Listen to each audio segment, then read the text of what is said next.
जब भी अलग से कुछ खाने का मन करे तो इस रेसिपी को ट्राई कर सकते हैं। ये खाने में बहुत ही ज़्यादा टेस्टी और यमी है, और इसको रोटी, चावल, पराठा किसी भी चीज़ के साथ सर्व कर सकते हैं।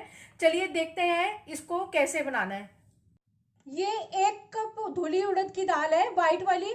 इसको 5-6 घंटों के लिए भिगो देंगे और फिर इसको पीस लेंगे। इसको थोड़ा पानी डाल के ही पीसेंगे, पेस्ट इसकी गीली नहीं होनी चाहिए। दाल को पीस लिया है। ये 4 टमाटर हैं, इनकी पेस्ट बना लेंगे। 1 बड़ा प्याज है, इसको चॉप कर लेंगे बारीक, और 5-6 कलियां गार्लिक की, और 1-1.5 इंच अदरक का टुकड़ा है, इनकी भी पेस्ट बना लेंगे। 1 बड़ी मूली है, इसको कद्दूकस कर लेंगे। 1 बड़ा चम्मच बेसन। अब दाल को अच्छी तरह से फेंट लेंगे। दाल को अच्छी तरह से फेंटने के बाद अब इसमें ये मूली डाल देंगे। मूली का सारा पानी जो है वो निकाल लिया है। इसको फेंकना नहीं है, इसको हम बाद में यूज करेंगे। अब ये मूली इसके अंदर डाल देंगे। नमक स्वाद अनुसार ही डालना है, पर थोड़ा डालना है नमक। नमक बाद में भी डालना है। 1/4 टीस्पून इसमें हींग डाल देंगे। आधा छोटा चम्मच इसमें लाल मिर्च पाउडर डाल देंगे। और अब इन सब चीजों को अच्छी तरह से मिक्स करेंगे। मूली और दाल का मिक्सचर बनकर तैयार है। गैस के ऊपर कढ़ाई रख दी है और इसमें ऑयल भी डाल दिया गर्म करने के लिए, और ये गर्म हो चुका है। स्पून की हेल्प से या हाथ से थोड़ा थोड़ा ये बैटर डालते जाएंगे।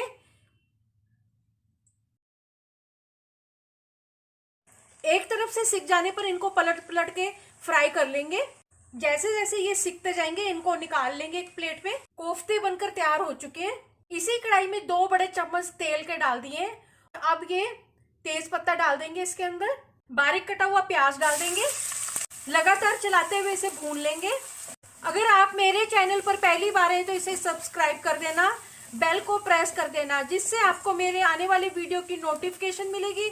और अगर आपको मेरी रेसिपी अच्छी लगती है तो इसे लाइक कर देना और ज़्यादा से ज़्यादा इसको शेयर कर देना, और कमेंट सेक्शन में ज़रूर बताना ये रेसिपी आपको कैसी लगी। प्याज भून चुका है। अब गैस की फ्लेम को कम कर देंगे और इसमें आधा छोटा चम्मच जीरा पाउडर डाल देंगे। आधा छोटा चम्मच लाल मिर्च पाउडर डाल देंगे।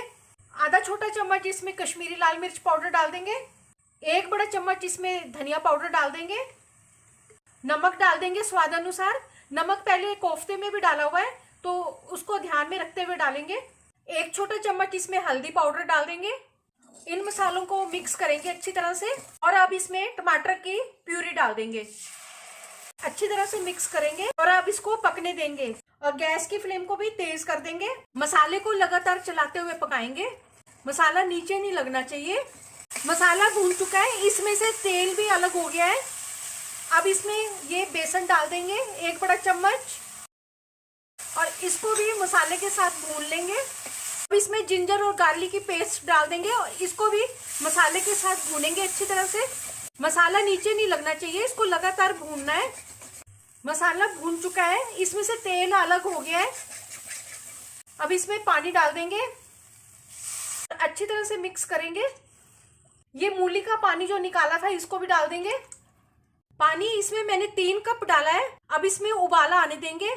इसमें उबाला आ चुका है। अब गैस की फ्लेम को थोड़ा कम कर देंगे और इसको पकने देंगे। 4-5 मिनट हो गए हैं इसको उबलते हुए। अब इसमें ये कोफ्ते डाल देंगे और इसमें आधा चम्मच गरम मसाला डाल देंगे और अच्छी तरह से मिक्स करेंगे इनको। बहुत ही अच्छे कोफ्ते बने हैं। और अब गैस की फ्लेम को बंद कर देंगे। अब मैं इसको सर्विंग बाउल में डाल दूंगी। मिलते हैं अब एक अच्छी सी नई रेसिपी के साथ। बाय।